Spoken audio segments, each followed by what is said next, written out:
অনেকে কি দিয়ে ঝাড়ফুঁক করবে খুঁজে পায় না, আছে না নাই? আপনি সূরাতুল ফাতিহা পড়ে ঝাড়ফুঁক করবেন। অসুস্থ ব্যক্তির গায়ে সূরা ফাতিহা পড়ে ফু দিলে সুস্থ করে দেয় কে?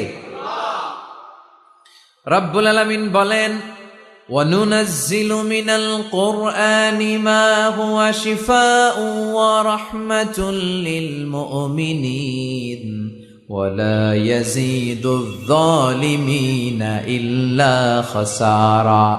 আল্লাহ বললেন, আমি কোরআনের মধ্যে শেফা রেখেছি। এই আল কোরআন আল কারীমের ভেতরে আমি আল্লাহ রহমত দিয়েছি। কোরআন পড়ে ফু দিলে অসুস্থ ব্যক্তিরে সুস্থ করে দেয় কে? আপনি যেই কোনো রোগে আক্রান্ত হন না কেন, আপনি যদি সূরা ফাতিহা পড়ে ফু দেন, সুস্থ করবে কে? বিশ্বাস হয় না সন্দেহ লাগে?